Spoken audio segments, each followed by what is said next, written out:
y gracias por venir este día de junio, cuando me han dicho que abren las piscinas. Entonces, muy bien, aquí hay gente que no.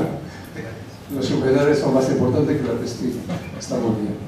Y también muchas gracias a la Casa de la Juventud, como siempre, a la Casa de la Cultura, como siempre, y a José por ayudarnos, como siempre. Está muy estupendo.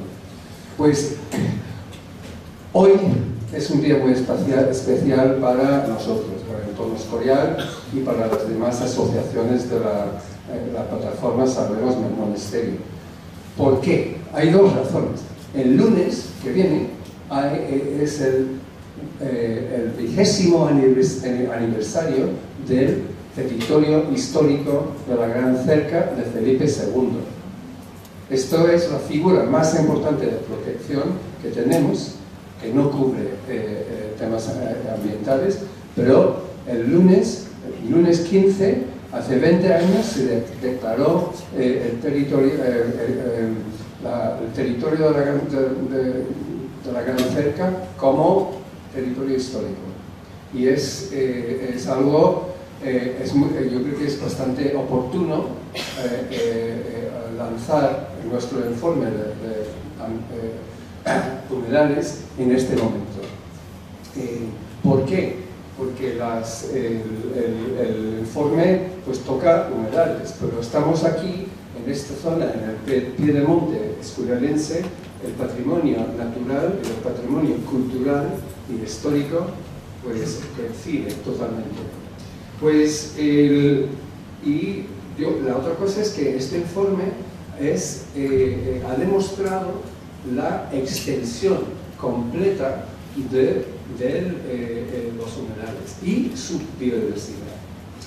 Esto todo viene de un trabajo estupendo que se llama el Libro Verde del Escorial, que hizo una persona que está aquí, Juan Luis Reguilón, en los años 90. También había otra edición al año pasado, que es donde empezó todo para nosotros. Para nuestro grupo fue como una Biblia, porque en el 2011, en Entorno Escorial, hicimos una solicitud para incluir en el catálogo regional de humedales a varios conjuntos lagunares, por ejemplo, Monasterio, Las Radas, etc. ¿Qué pasó? Nada. Pero también nos ha ayudado para hacer nuestras alegaciones contra la variante del Escorial, contra las líneas de alta tensión, que ha sido nuestra Biblia. Empezamos a indagar aún más en este tema en el 2023, cuando nos dimos cuenta de la falta de protección total del piedemonte. Toda la zona llana que está más o menos desprotegida. Y empezamos a estudiar más un poquito los humedales, y luego en el 2024 surgió el proyecto AgroHub, que demostró el peligro de la desprotección de toda esta zona, porque ellos querían hacer un gran complejo urbanístico enorme, como una ciudad nueva, en la finca histórica de Monasterio. Y es una zona donde hay humedales, entre otras cosas. Y luego vimos pues la protección era muy poco. Entonces, después logramos detener el proyecto, pero desde la plataforma Salvemos el Monasterio empezamos formamos un grupo de trabajo para documentar los humedales. Y pues hay un equipo, Beatriz de Umbrales y Manuel Pacheco, que van a presentar hoy, son los autores principales. Ambos son biólogos y especialistas en proyectos ambientales, y esto es algo que se nota totalmente, con el respaldo continuo y muy bueno del ingeniero técnico forestal Ignacio Cascajero, que está aquí. Y pues yo doy fe de su nivel de profesionalismo, de su dedicación, con reuniones durante los últimos 18 meses, yo que tengo que confesar que yo soy de letras, entonces yo a veces me perdí totalmente. Cuando estaban hablando de los distintos visores, de las ortofotos, de la vista, a veces empezaban a hablar una lengua extranjera, ¿no? Para mí. Pero bueno, es un trabajo realmente maravilloso. Son 500 páginas con un montón de fichas, muchísima información sobre el contexto y lo que es alucinante es, pues, a base del trabajo de Juan Luis y su equipo, pues ya se han documentado 140 lagunas o charcas.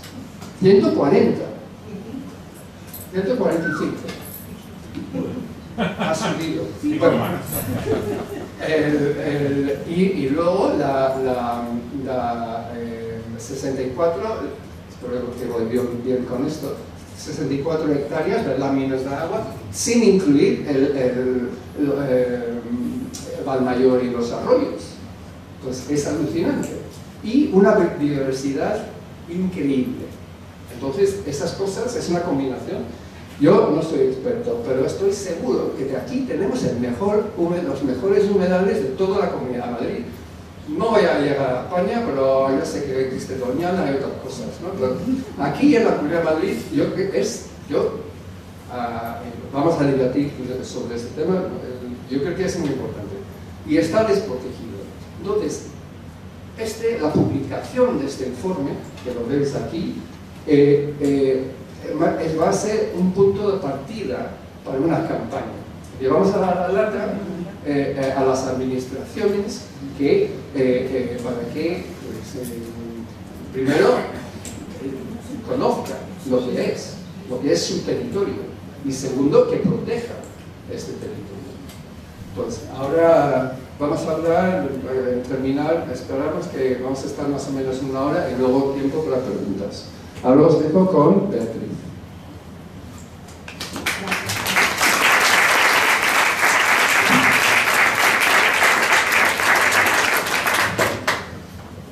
No sé si me oís. Sí, sí. Hola, muchas gracias por venir. Pese a la inauguración de la exposición. También te digo, Michael, que si no conseguimos por la buena, les tiramos varios de estos a la cabeza y los hemos matado. Porque pesa muchísimo. Bueno, os voy a contar un poco, aunque Michael ya os lo ha empezado a introducir, pues cómo surgió un poco la historia. Yo lo he llamado el peligro a la oportunidad porque en realidad, pues sobre todo Ignacio y yo no teníamos un contacto con el grupo de... no funciona, ¿por qué? Con el grupo de en torno al Escorial, que al final pues Manuel y Michael son parte importante del equipo base con el que se ha realizado este proyecto. Todo empezó, por lo menos para mí, con una marcha que hicimos en noviembre de 2024 por la zona de Monesterio, en la que nos contaron cuáles eran los riesgos a los que se iba a someter la zona con el proyecto de Agrojab. Hubo varios intervinientes, fue un evento muy interesante. Se puso de relieve la importancia de lo que parecía que era una zona ahí sin importancia, ¿no? Sin valor de ningún tipo, que para la mayor parte de la gente es así, ¿no? Un erial en el que se puede construir porque lo único que hay son 4 hierbas de mala muerte, que no... Entonces, eso, ahí hubo personas que explicaron pues, la importancia de conservarlo y mantenerlo. Teníamos difícil, a lo mejor parecía fácil, pero no, o sea, ahora parece, pero no, era difícil pensar en cómo íbamos a poder pararlo y tal, y entonces Ignacio y yo a veces colaboramos con el Observatorio de la Sierra, y entonces nosotros preparamos unas alegaciones y en torno a Escorial preparó otras, y no sé muy bien, de forma milagrosa casi, pues ese proyecto se paralizó. Pero efectivamente, como os ha dicho Michael, vimos que el peligro iba a volver, o sea que estaba muy claro, y si no era ahí sería en otra zona, que era muy goloso toda la zona de pastizales que hay, que aparentemente pues lo único que tienen es un valor que potencialmente es monetizable urbanísticamente de distintas maneras, especulativamente, yo qué sé, esas cosas que después de mucho tiempo de vivir en la sierra, casi todos los serranos, seamos o no de Escorial y de San Lorenzo, sabemos. Pues desde la plataforma Salvemos un Monasterio se vio la importancia de no dejar de pensar en que iba a haber otros ataques que iban a poner en riesgo este territorio de tanto valor natural y cultural. Entonces se hicieron varias reuniones y de ahí efectivamente surgió un grupo de trabajo base que empezó siendo más, pero conseguimos aburrir hasta las ovejas, o sea, así, tal cual os lo cuento. Reuniones de qué programas de sistema de información geográfica, yo qué sé, cómo nos íbamos a intercambiar los archivos, bueno, un rollo patatero que Michael sobrevivió, bueno, y Enrique, que también ha tenido más moral, hoy no está porque está de viaje, pero no quiero olvidarme de mencionarlo, que ha tenido más moral que el alcoyano, porque ha estado en reuniones verdaderamente arduas y bizarras y él lo ha soportado con una positividad estupenda. Pues a partir de ahí empezamos a trabajar un poco cómo podría ser y pensamos que el informe, o sea, quizá por la inexperiencia nos ha llevado a cometer algunas cosillas así de error que quizá ahora, conociendo lo que conocemos, pues nos hubiera llevado a trabajarlo de otra manera, pero comenzamos a trabajar sobre todo primero, que era lo que pensamos que sería más importante, con las fichas, a ver qué iban a contener, cómo íbamos a ubicarlas, ¿no? para que todo el mundo tuviera una ubicación y tal. Y entonces se trabajó en las fichas sin todavía tener mucha idea de cómo íbamos a continuar. Y así es como empezamos a trabajar nuestro proyecto, que fue en 2024, los inicios fueron en 2024, luego ya en 2025 se materializó más y os voy a dejar las fotos 5 minutos porque esta foto de Paloma es maravillosa, las fotos han sido fundamentales para que este estudio sea tan bonito como es y luego os contaré quién ha sido el equipo base.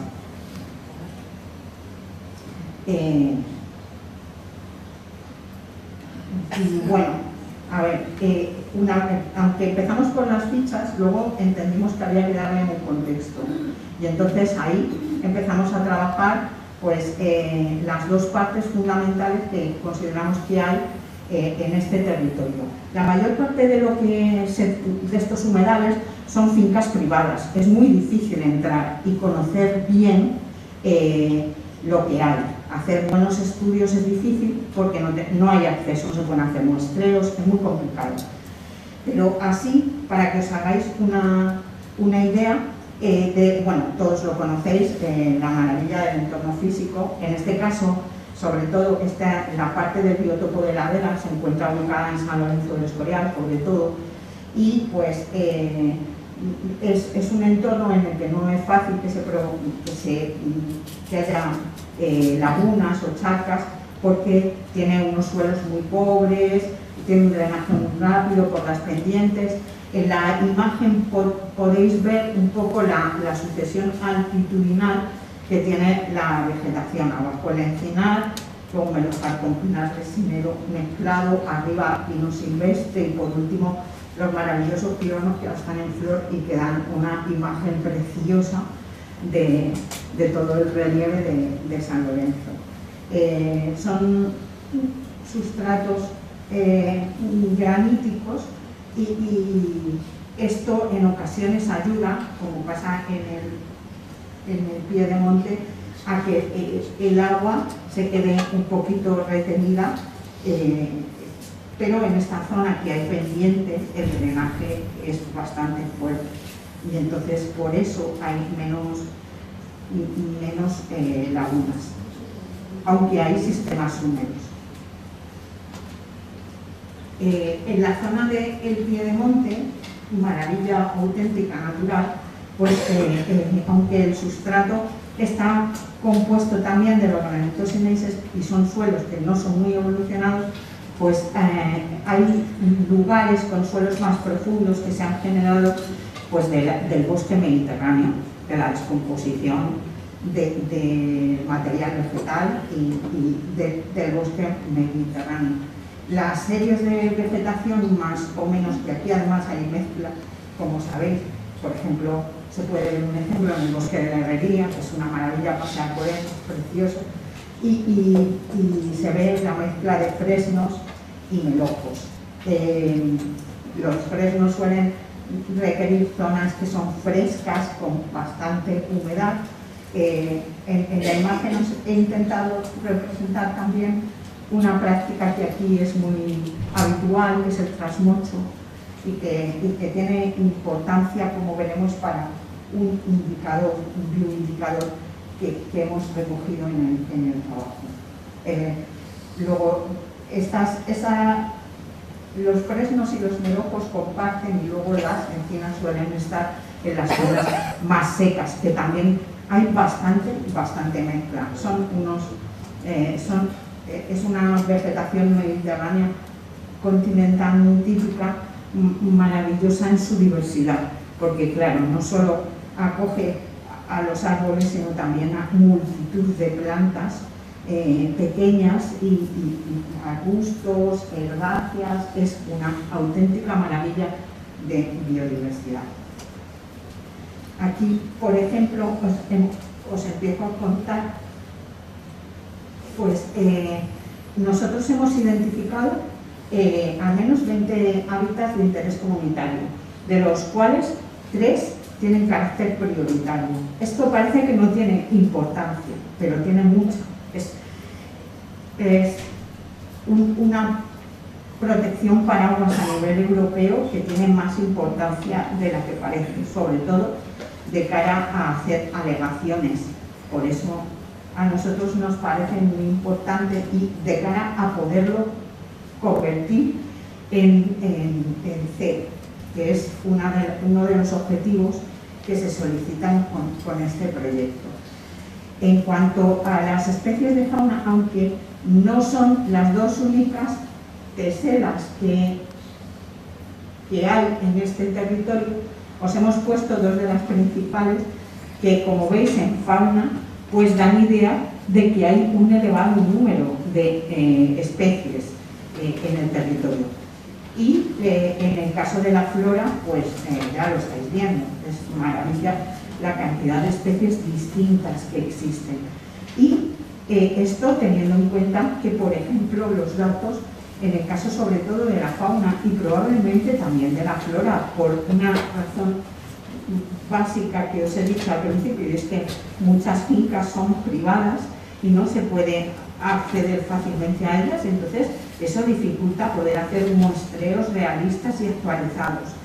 Pero, por ejemplo, sí que hemos visto que esto son datos del Inventario Español de Especies Animales Terrestres que proporciona el Ministerio de Medio Ambiente, y se puede ver en sus bases de datos que los insectos están infrarrepresentadísimos. O sea, no infrarrepresentados, sino infrarrepresentadísimos. Faltan multitud de especies. Por supuesto, no hay contemplados ni liriápodos, ni crustáceos, ni anélidos. O sea, no hay tampoco un inventario de hongos y líquenes. Es mucha información lo que falta, y aún así, fijaos que las cifras arrojan una biodiversidad asombrosa, porque estamos en una comunidad como Madrid, que está superpoblada, tienen un revuelto completamente distinto a esto. No obstante, fijaros qué maravilla los datos. Y desde luego, si se estudiara en profundidad, encontraríamos que todavía hay muchas maravillas de especies por registrar aquí, ¿no? Os decía antes que, por ejemplo, es una de las zonas con mayor riqueza de especies. Este indicador de biodiversidad agraria, esta zona es una de las mayores de España. Este bioindicador, que es complejísimo y que hemos tocado solamente de soslayo, pues se basa en, como os he puesto abajo, en aves ligadas a medios agrarios, polinizadores y artrópodos, complejidad del paisaje y elementos lineales. Eso, por ejemplo, son las vallas, los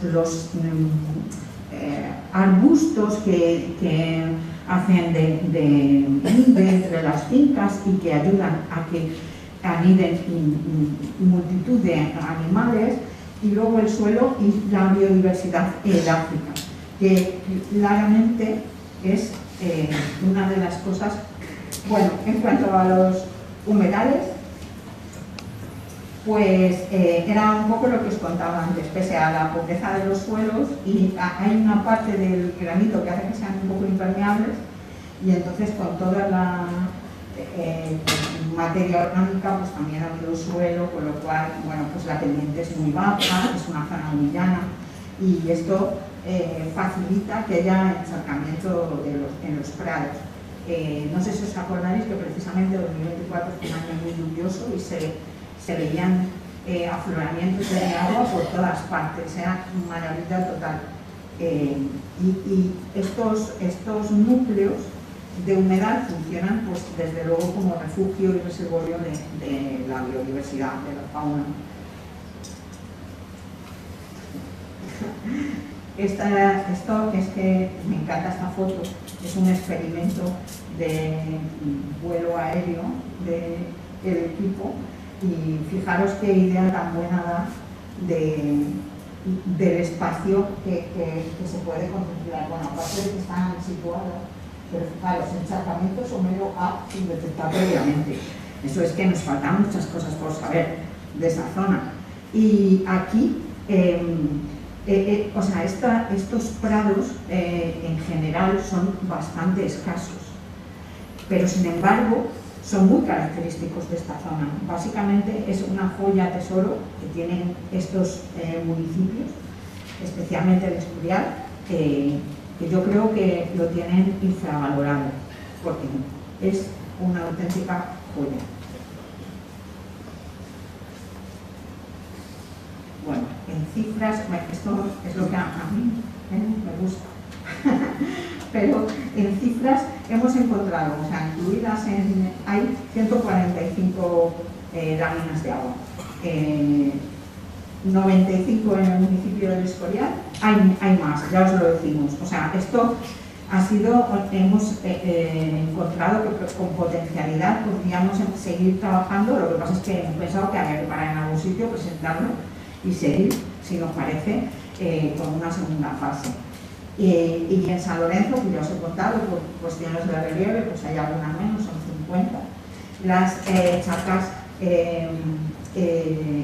por tipología, nosotros hemos denominado embalse, como os ha contado Michael, hemos excluido de la superficie de lámina de agua Valmayor y los arroyos, porque son muy grandes, están además ya protegidos por otra legislación. O sea, lo que hay aquí es todo lo más menudo. Y hay muchos embalses, como veis, humedales, mixtos, sobre todo hay charcas temporales mediterráneas, que son las más numerosas. Y luego también hemos intentado ver cómo tipificarlo, y entonces pues artificial natural o natural modificado. En ese caso ya veréis en las fichas que hay una que pone tipología, pues en esa tipología se basa en si es artificial natural o natural modificado. Y luego, bueno, esto sí que es una parte del trabajo que al principio no estaba contemplada, pensábamos solo en las lagunas, pero Manuel consideró que era de extremada importancia trabajar esto, los sistemas húmedos, que son en realidad zonas que mantienen la humedad durante más tiempo. O sea, cuando los prados ya se están agostando, donde queda verde, pues es que hay agua, ahí hay agua. Entonces, eso que rodea también las lagunas y que ayuda a que se mantengan durante más tiempo, no es solo eso, sino que además es un soporte de multitud de animales, de fauna, que requiere humedad, pues anfibios, moluscos, en fin, gentecilla variada y pequeña que requiere de esta humedad para sobrevivir y que hace que este espacio sea un sitio con una biodiversidad muy elevada.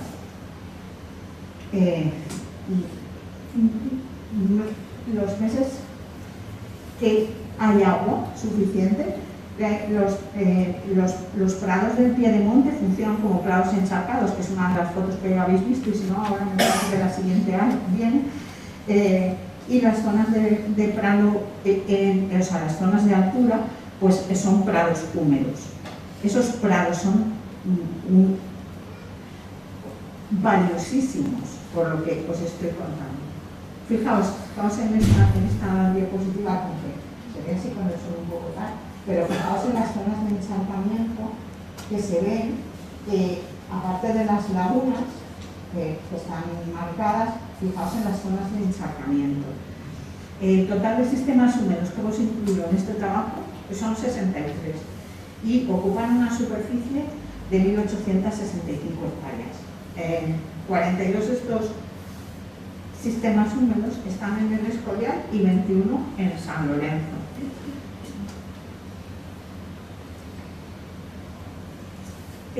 Para empezar a trabajar sobre cómo íbamos a distribuirlo, os he puesto este mapa que me encanta porque tiene muchos colores y yo soy así de infantil,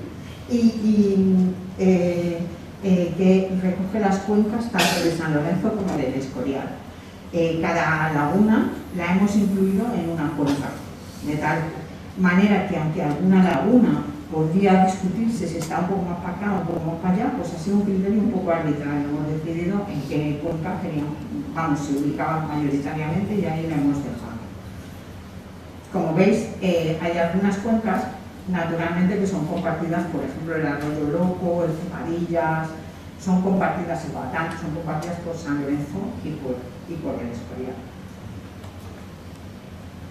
Aquí os he metido dos de las fichas que todas, en general, nosotros hemos hecho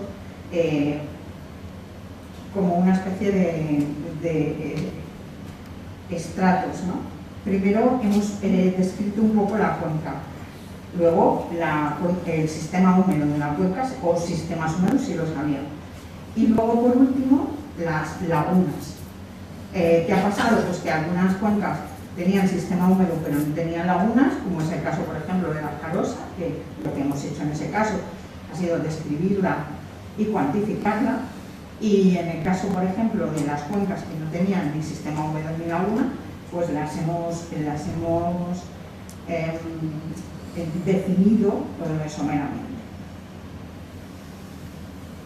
Y estas ya son las fichas, que es el grueso del trabajo. Las fichas, bueno, como tenéis la oportunidad de descargaros el trabajo, creo que es lo mejor para un poco entender cómo lo hemos hecho, porque son muy sencillas. Hemos denominado de laguna, y esto también ha sido un poco arbitrario, ha sido a veces un poco, pues que encontrarán, si se revisa, pues que la laguna 5 no está ahí, pero falta la laguna 5, no falta, estará en otra cuenca, porque será que en su momento consideramos que era esa cuenca, pero luego no, entonces se cambió, o sea, hemos seguido, digamos, lo que nos ha indicado el trabajo, no un orden establecido previamente, que hubiera sido muy complicado de mantener. Luego, como veis, hay dos imágenes, una tiene como fondo una imagen del satélite Google Maps y la otra es cartografía del Instituto Geográfico. Una breve introducción, a veces no tan breve, que suele incluir el vuelo en el que se identifica por primera vez esa laguna, si se utiliza como abrevadero y si tiene alguna particularidad, y si podría encuadrarse dentro del hábitat prioritario 3170. El término municipal en el que se encuadra esta laguna y las referencias catastrales de la finca en la que está, para que se pueda identificar con facilidad. Luego, más o menos situadas en el centro, en lo que nosotros consideramos el centro de la charca, están las coordenadas. O sea, es decir, que en el sistema de información geográfica que hemos utilizado para hacerlo, que es gratuito y colaborativo, el QGIS, hemos metido los puntos para saber las coordenadas justo en lo que nosotros hemos considerado más o menos el centro de las lagunas y el centro de los sistemas húmedos. Luego la altitud a la que se encuentra, la superficie aproximada de la lámina de agua que nosotros hemos definido.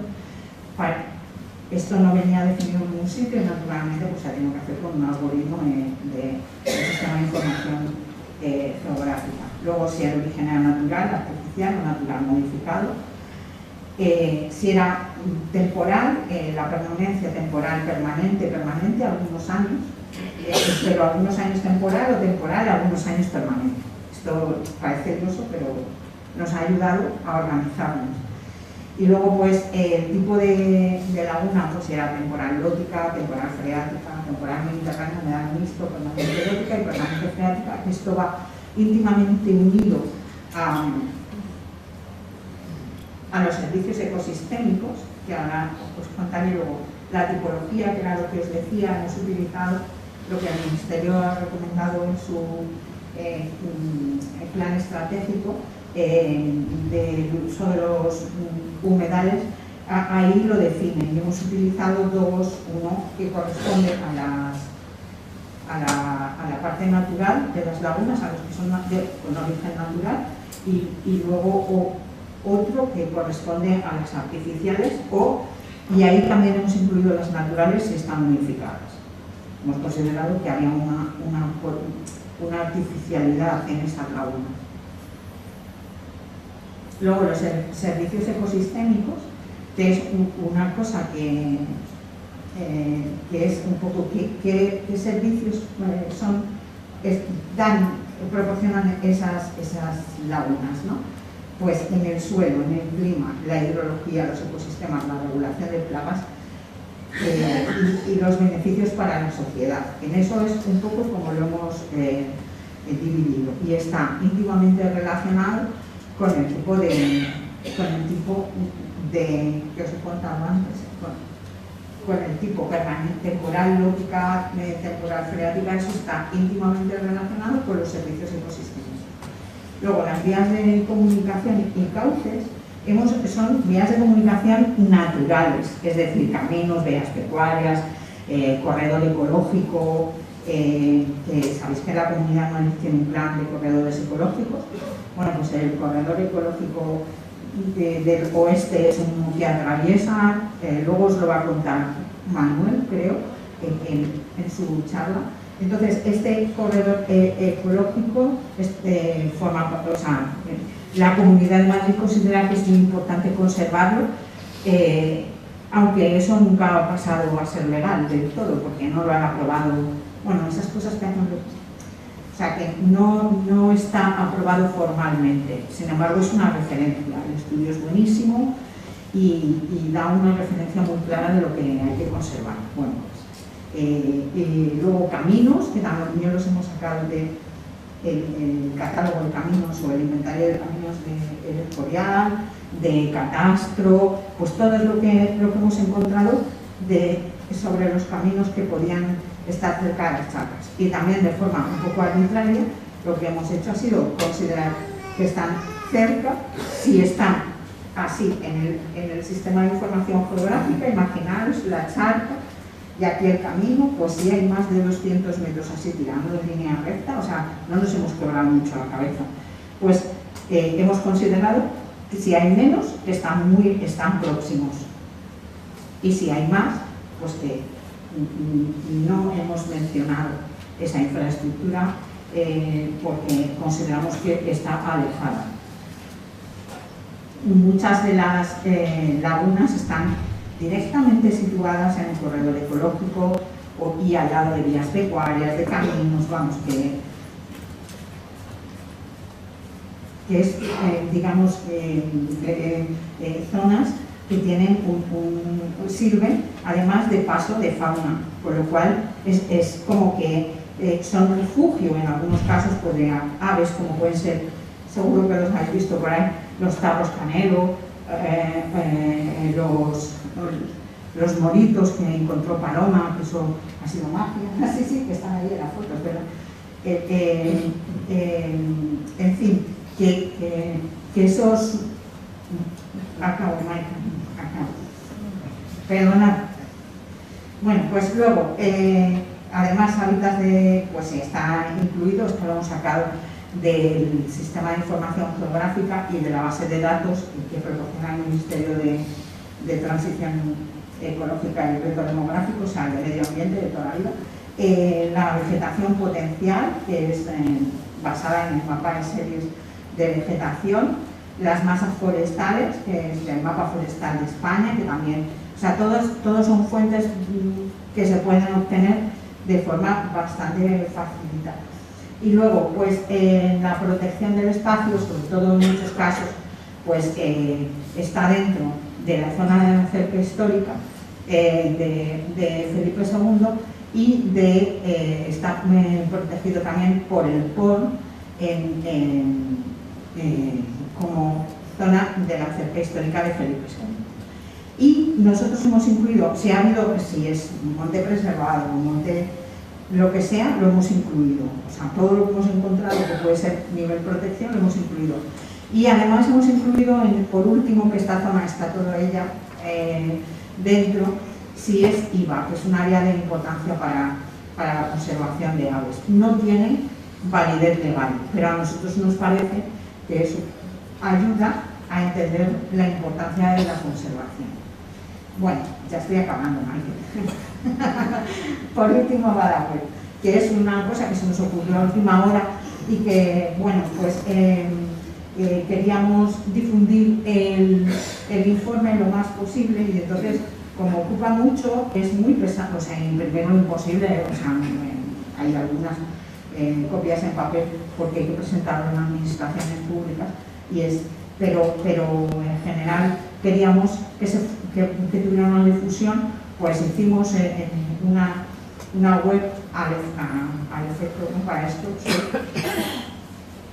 que contiene el informe, luego desde el aire, que podéis ver las maravillosas fotos que existen. Hay un pequeño geoportal, por si queréis localizar las charcas con su nombre y tal, que es como para jugar un poco, también podéis poner las cuencas, quitarlas, en fin, que está bien. Y luego pues un contacto por si queréis decirnos algo. Sobre todo a Mike, que sé que va a mirar eso.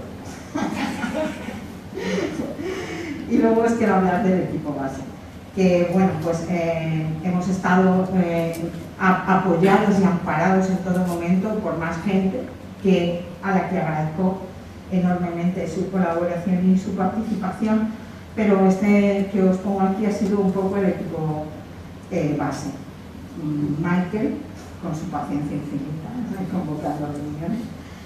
Ignacio, poniendo el acento verde a todos los montes. Manuel, con todo su conocimiento profundo del medio natural y sobre todo de las charcas de este sitio. Una servidora que ha servido un poco de checa para lo que era. Y luego quiero mencionar el equipo de fotógrafos maravilloso que tenemos, que como veis las fotos es una parte esencial de este trabajo para que sea tan bonito y que a la gente le llame tanto la atención, que es lo que nosotros queremos. Proteger el espacio, queremos llamar la atención, queremos tener muchos seguidores, fans. Paloma Ortiz, que anda por ahí, Juan Pablo, que está a la cámara, para no perdernos nada, y Juan Gallego, que ha sido nuestro fotógrafo desde el aire con Manuel Pacheco, que no dice que es aprendiz, entonces pues no fue esta Juan, pero que nos han enseñado, y podéis verlo en la página web, con unas imágenes tan bonitas desde el aire que nos dan tantas posibilidades. Y nada, agradeceros tu atención.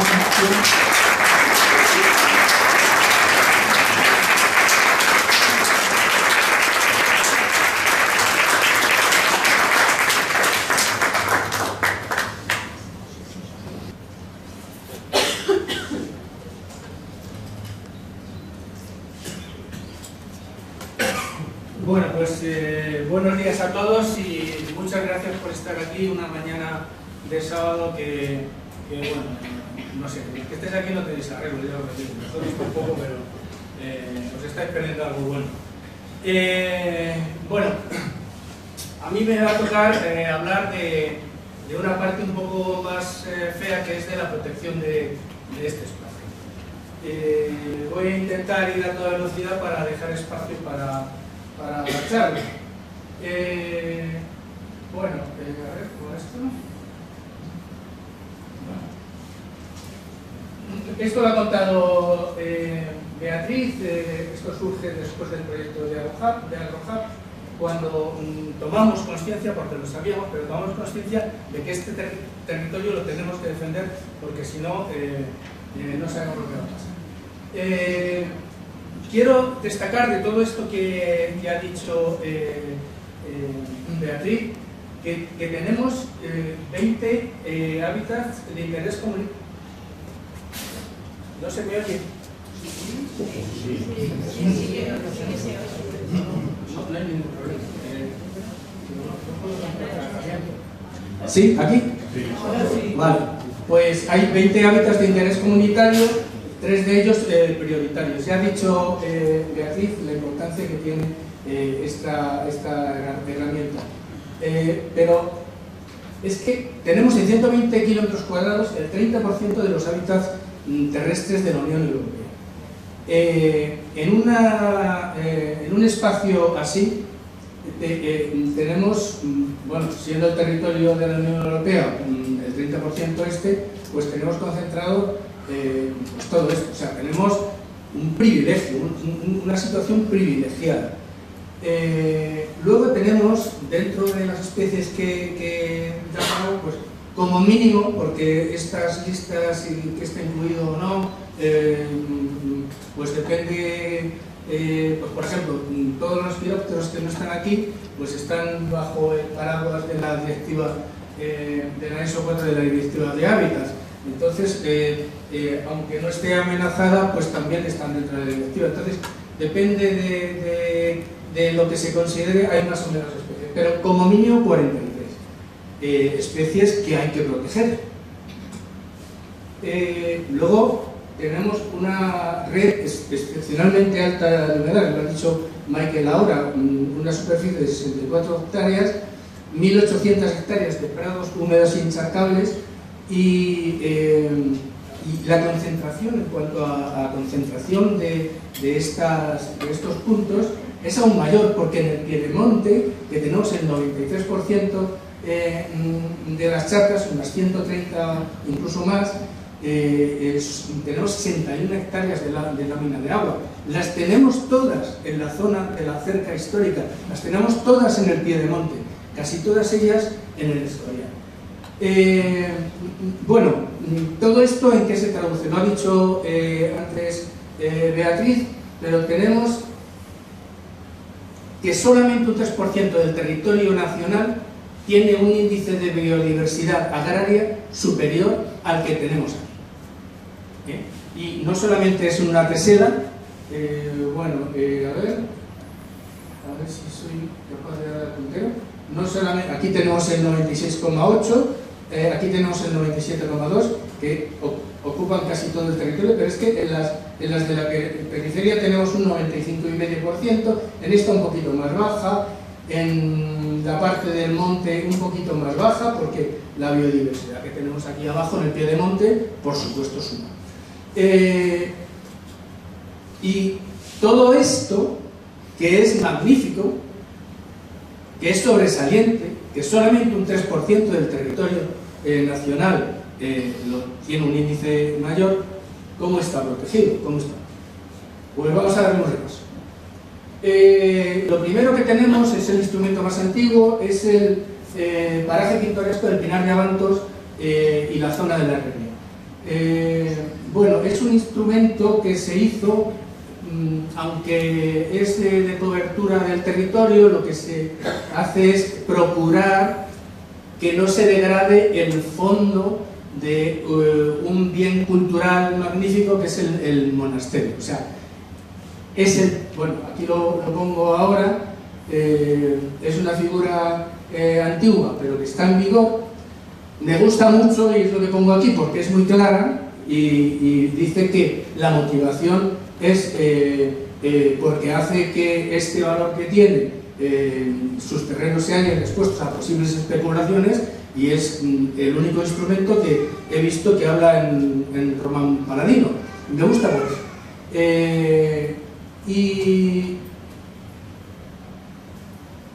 Y bueno, pues cubre también la zona de la Herrería, y lo que cuando se ha publicado en 2009 el Plan de Ordenación de los Recursos Naturales, tiene una zona que es la zona reservada para paisaje protegido, que dice que cuando se declare el paisaje protegido, pues bueno, pues este instrumento quedará en desuso. No me sale ahora la palabra, pero bueno, pues ¿cómo se dice? Obsoleto. Bueno, cuando derogar, gracias. Bueno, de esto hace 16 años y hasta la fecha la zona de reserva del paisaje protegido no ha declarado el paisaje protegido. Bueno, pues seguimos. Eso es competencia de la Comunidad de Madrid, ¿no? ¿Perdón? Eso es competencia de la Comunidad de Madrid, ¿no? Sí. Pues no te extraño. Bueno, luego se solapa sobre ese espacio el monte de utilidad pública de la jurisdicción. Los montes de utilidad pública tienen un régimen jurídico especial, son montes de maniales, o sea, son espacios de maniales, inalienables, imprescriptibles, inembargables, y la ley bueno, en la Comunidad de Madrid asume la gestión de todos los montes de utilidad pública, y la ley forestal de la Comunidad de Madrid lo que obliga es a generar proyectos de ordenación, que son unos proyectos que en realidad son unos planes a 10 años que van de alguna manera determinando el mantenimiento, en el caso forestal como es este, pues lo que hay que cortar, lo que hay que plantar. Concretamente el que tenemos, bueno, está ya prescrito, pero el que hemos tenido vigente era muy bueno porque se había organizado por rodales, que no es como los cantones, o sea, no son espacios físicos, sino estaba organizado por la biodiversidad que contienen y estaba enfocado a gestionar la biodiversidad de cada uno de esos rodales. Ya veremos el que nos caiga ahora si es tan bueno como el anterior. Lo malo que ha tenido el anterior es que prácticamente no se ha implementado, no ha habido dinero para ello. Bueno, está el proyecto de ordenación del monte público de la jurisdicción, y hay un plan de protección medioambiental para el bosque de la Herrería que depende de un instrumento jurídico que es la Ley de Patrimonio Nacional, y que está de alguna manera en el plan de ordenación de los recursos naturales. Lo que de alguna manera autoriza es que, bueno, porque esta ley lo dice, es que la gestión que se hace en este espacio tiene que estar subordinada a lo que dice el plan de ordenación de los recursos naturales. Bueno, y cuando se lee, efectivamente, este plan está continuamente refiriéndose al POR. Este plan, que es muy bueno, y es más de conservación del medio natural que el proyecto de ordenación, que es más de tipo forestal, porque esto es un espacio que gestiona sobre todo un espacio plantado, y esto es un espacio que está gestionando sobre todo un espacio que se ha renaturalizado muy bien, como es el bosque. Bueno, seguimos. Luego, por otra parte, la misma ley forestal de la Comunidad de Madrid tiene la figura de montes preservados y en ella pues todas las masas forestales de castañar, robledal y fresnedal y todas las masas forestales y de encinar, enebral y sabinar quedan bajo su régimen de protección. Está bien, el régimen es un régimen que es más administrativo que otra cosa, habla del derecho de tanteo y retracto que tiene la Comunidad de Madrid sobre esos montes, de que tienen preferencia en cuanto a subvención de los montes que sean de subvención de la comunidad, los montes que sean privados, etc. Y si acaso lo que tienen de protección es que cuando se va a convertir un monte preservado en un espacio urbanizable, en un suelo urbanizable, es preceptivo un informe por parte de la Comunidad de Madrid. Bueno, es un informe vinculante y de alguna manera bueno, pues tiene un cierto nivel de protección, aunque es algo que siempre está abierto a interpretación del técnico que lo redacta, etc. Más cosas. Bueno, tenemos la IVA 70, que como ha dicho es una IVA gigantesca, más de 2.000 kilómetros cuadrados. Como ha dicho Beatriz, esto es un instrumento científico en el cual de alguna manera está apoyando en términos generales las IVAs a coger evidencia científica con los censos de aves, etcétera, para sobre todo declarar, bueno, ver cuáles están amenazadas las poblaciones, declarar zonas de especial conservación, que esas sí tienen las zonas cepa, de especial protección para las aves, que esas sí tienen poder jurídico, pero que de estas cepas no tenemos ninguna por nuestro territorio. Y bueno, la última evaluación que ha hecho SEO es que el estado de esta cepa es muy pobre, porque tiene muchas presiones, muchas amenazas y sus censos van en declive. No tiene poder ejecutivo, no es ninguna ley, no tiene un soporte de la ley. Los corredores, el plan de corredores ecológicos, la Comunidad de Madrid, como ha dicho Beatriz, lo mantiene a nivel de estudio de planificación, no tiene una fuerza jurídica directa, aunque la Comunidad de Madrid de alguna manera está generando jurisprudencia porque continuamente los está utilizando para argumentar que un determinado proyecto está en un corredor natural y que por lo tanto necesita medidas compensatorias o que no puede estar, etc. Entonces, bueno, nosotros incluso hemos hecho alegaciones a una barbaridad que ha hecho el canal de Isabel II, un camino que tenemos por ahí, apoyándonos en estos corredores, pero es muy discutible la fuerza jurídica.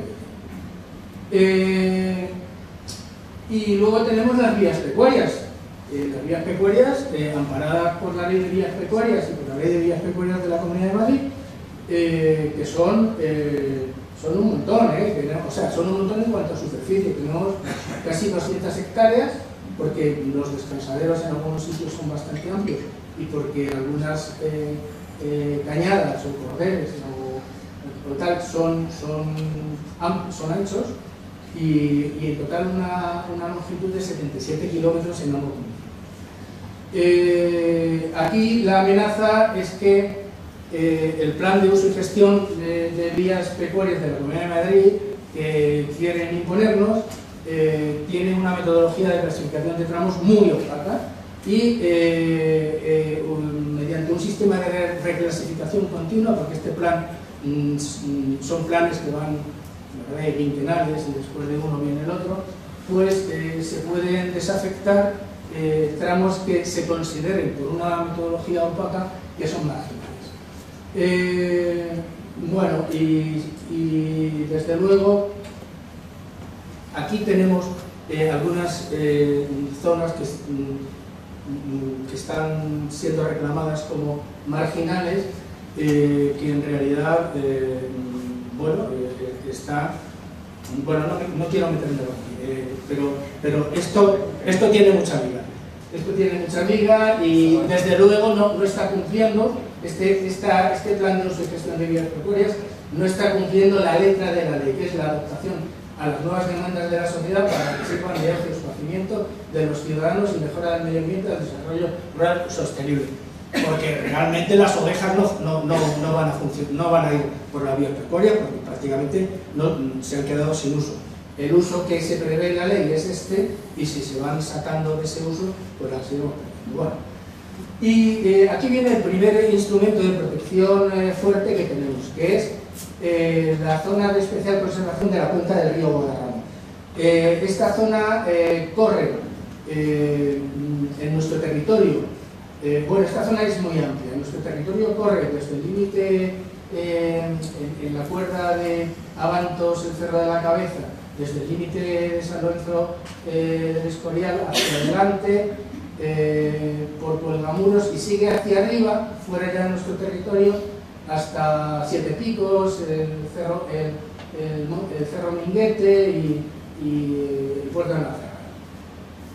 En nuestro territorio y también en la parte de los Molinos y Alpedrete pasa como una morcilla de 200 metros de ancho, que en total son 8 hectáreas, las que suponen estos 4 kilómetros por 200 metros de ancho, en un total que tiene esta zona, que además sigue hacia abajo hasta llegar, no sé si lo veis, porque estoy poniendo el nivel, hasta llegar a la provincia de Toledo, a la altura, hasta llegar a la provincia de Toledo. Realmente estos son 40.000 hectáreas y esto es el 0,02%. Lo que tenemos aquí protegido es el 0,02% de esta FED que se dice que es de protección de la cuenca del río Guadarrama, teniendo todo esto, que son el grueso de los humedales y prados húmedos y encharcables, que proteger. Nosotros vemos que, voy a ver para atrás, aquí hay una anomalía, o sea, hay una zona que corre por aquí, luego hay un hueco que no tiene, solamente la morcillita esta que decimos, y luego por aquí el grueso del espacio. Pero ¿por qué esto que tiene una biodiversidad indiscutible y un valor indiscutible no pertenece a esta zona de especial conservación? Es absolutamente injustificado. Es injustificado. Nosotros lo que pedimos es que se incorpore esta zona, que hablaremos mucho de ella, la zona de la cerca histórica del POR a este espacio, y que se incorporen también las zonas de conectividad ecológica que sería muy interesante y que aquí está suponiendo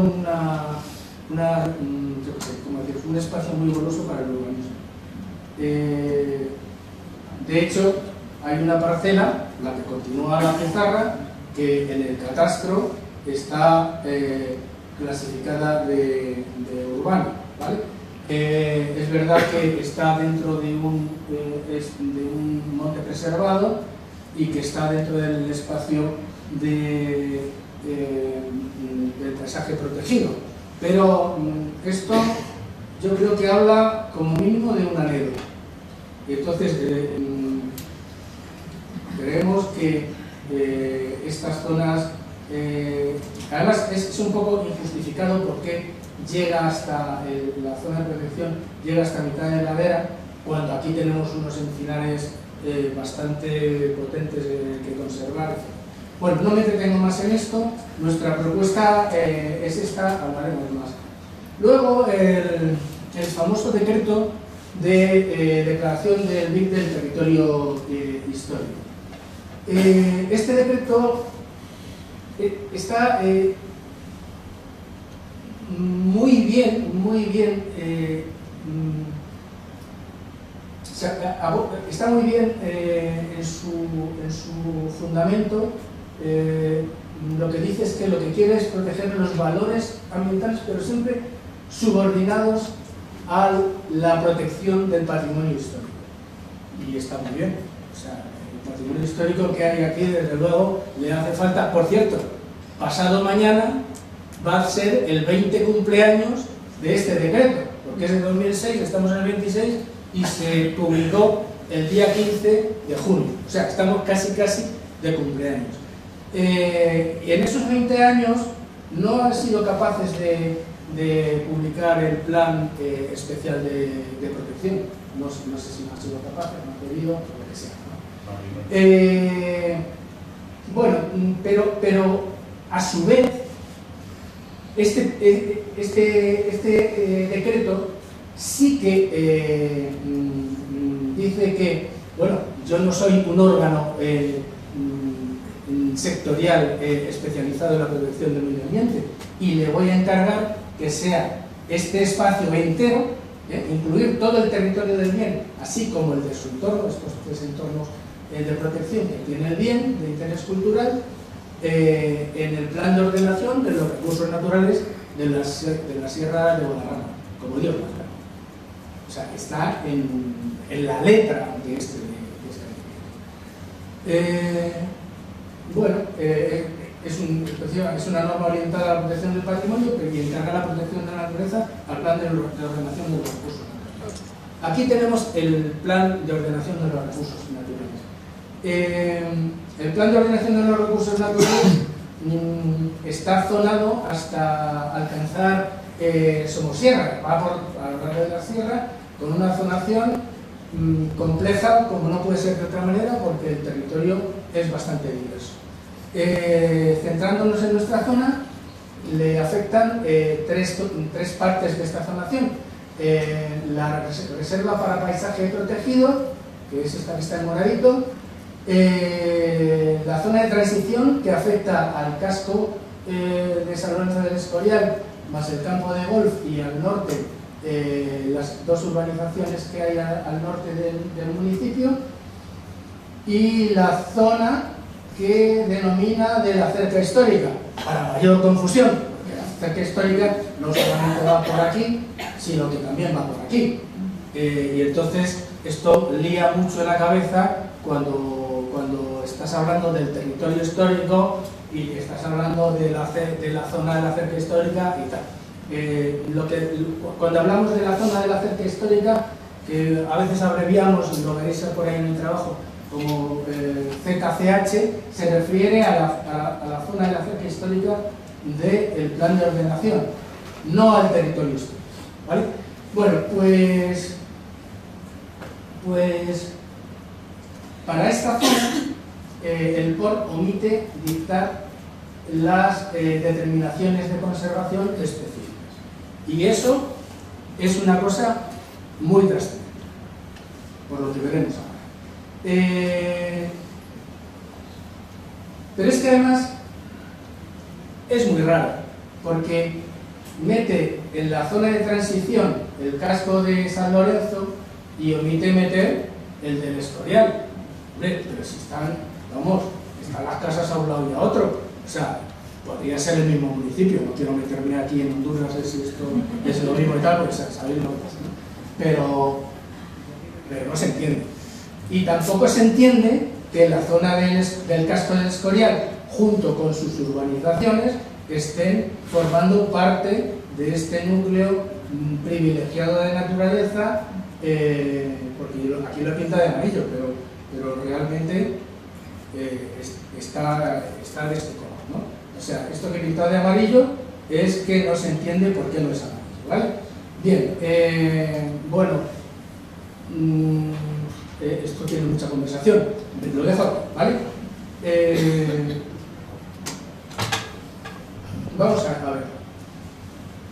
Por una parte, hemos dicho que el BIC, en su declaración, le pide que sea el plan de ordenación de los recursos naturales, el que incluya todo el entorno del bien, así como el de su entorno de beneficio. Vale, es un mandato que le hace el decreto de declaración del BIC a el PON cuando se publique, porque se estaba trabajando en él, pero no estaba publicado.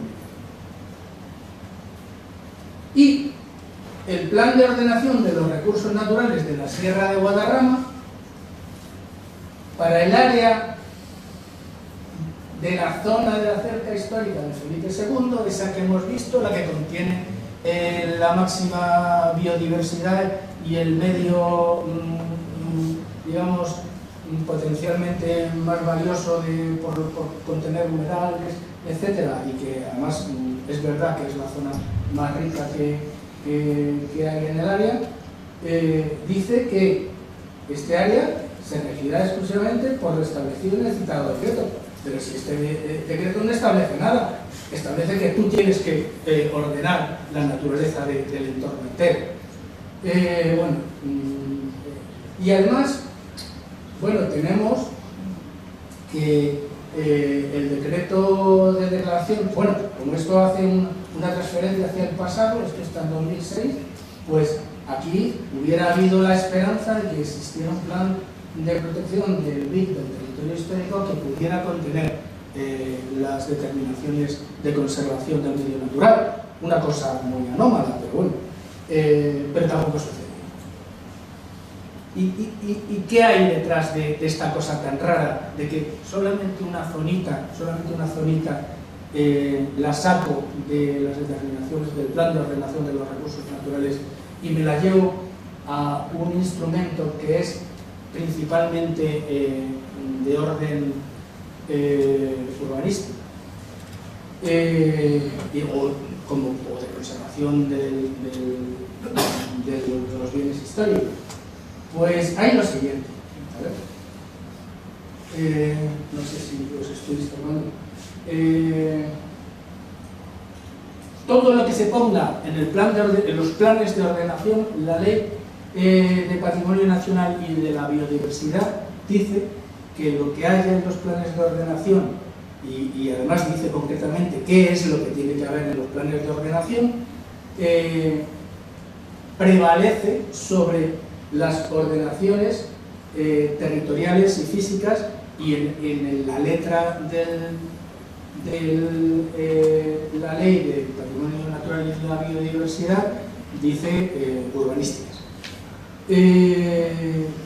Pues esto es que alguien quiere sacar para esa zona de que esté dependiendo del POR, del Plan de Ordenación de los Recursos Naturales, porque si depende del Plan de Ordenación de los Recursos Naturales, pues ya el urbanismo tiene que estar pendiente de si es compatible con la conservación de la naturaleza, y alguien no ha querido eso desde el principio.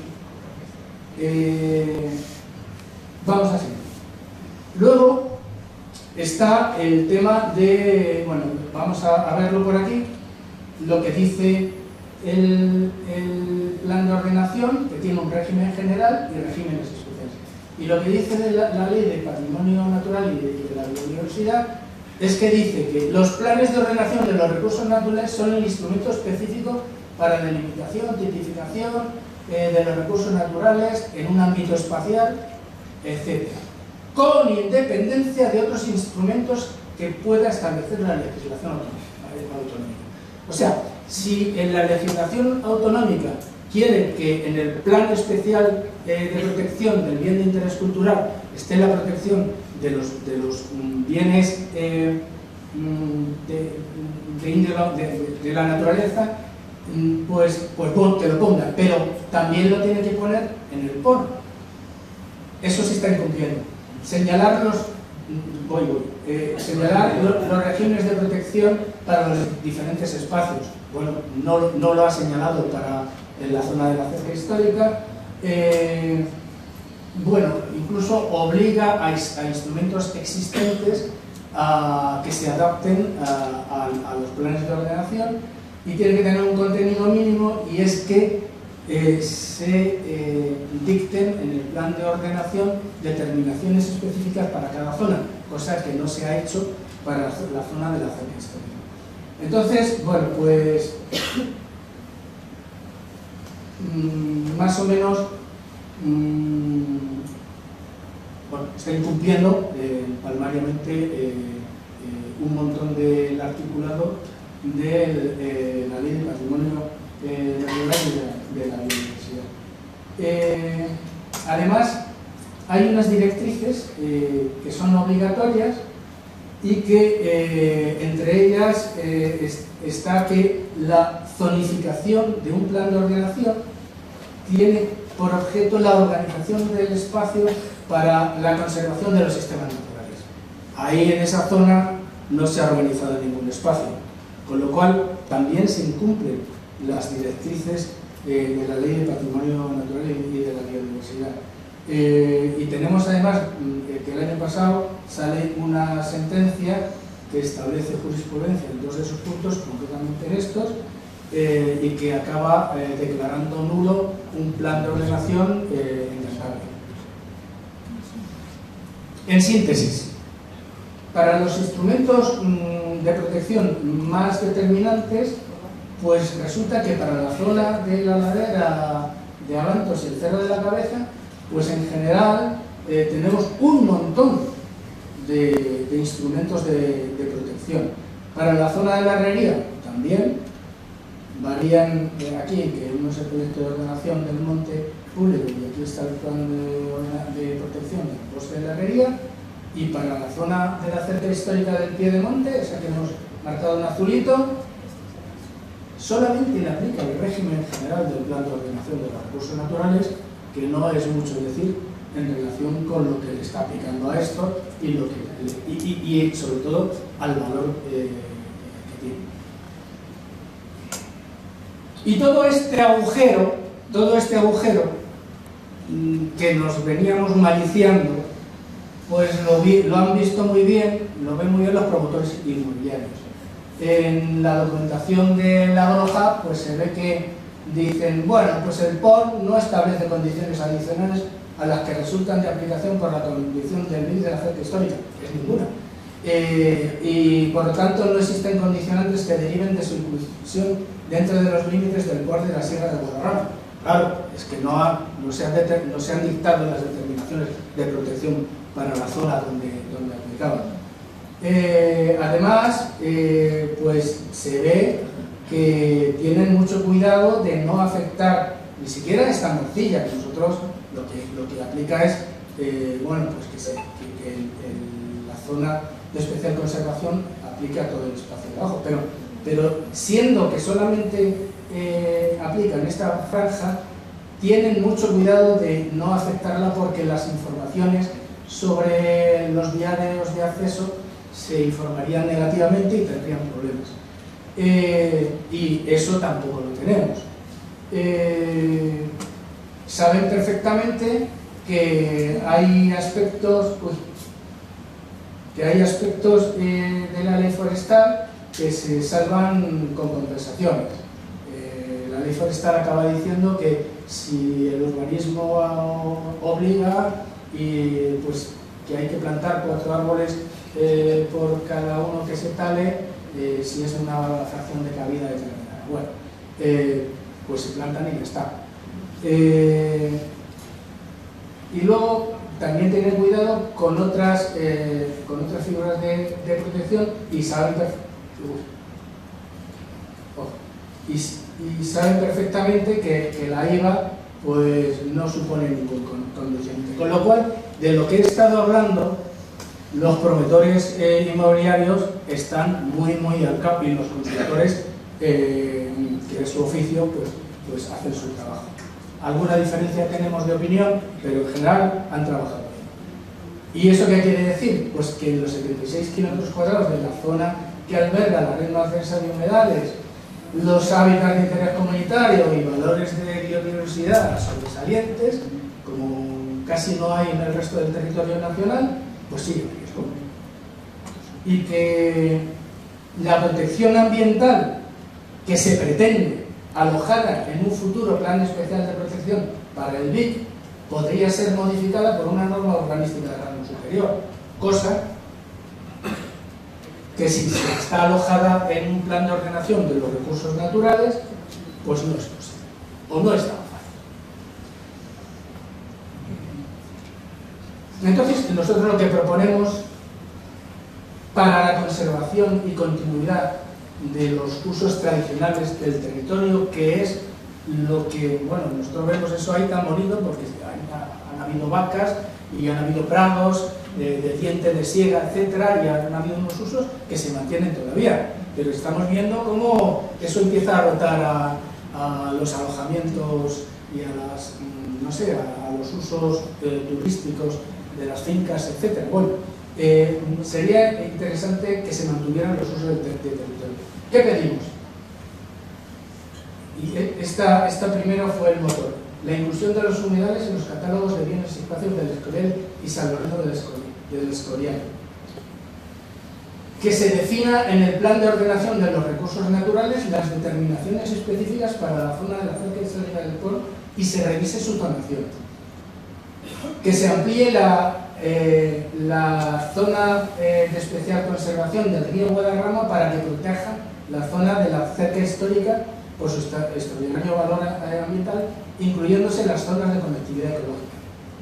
Que se realice un estudio limnológico, botánico y ecológico para la inclusión de los humedales en el catálogo de humedales de la Comunidad de Madrid. Bueno, una de las cosas que nosotros hemos hecho es que estos humedales los hemos visto gracias a que desde hace años se están haciendo fotos del territorio, pero es que si vais por ahí abajo, muchos de ellos no se pueden ver porque la vegetación te lo oculta, porque están a ras del suelo y tú vas a ras del suelo prácticamente.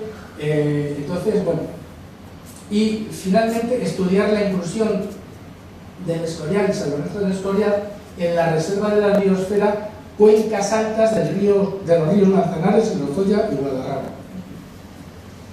Esto es esta reserva de la biosfera. Esto de aquí es nuestro territorio, colindan a lo largo de 14 kilómetros y las reservas de la biosfera se establecen en zonas de elevado valor cultural y natural. Creemos que podría servir para la gestión coordinada del patrimonio cultural y el patrimonio natural, porque es que eso tiene que ir de la mano uno y el otro. Habéis visto cómo intentan colar una protección del medio natural en una protección del medio del patrimonio histórico para rebajar su protección. Entonces, de alguna manera, una acción coordinada puede venir bien. Los obstáculos que tenemos es que no tenemos en línea la protección ambiental del territorio por todo lo que hemos dicho hasta ahora. Y al final, el corolario es: nos movemos para conservar el uso tradicional del territorio y proteger la naturaleza, y nos vemos obligados a denunciar el FOR por el incumplimiento de la ley del patrimonio natural y de la biodiversidad, cosa que podría mejorar la situación. Y nada, muchas gracias.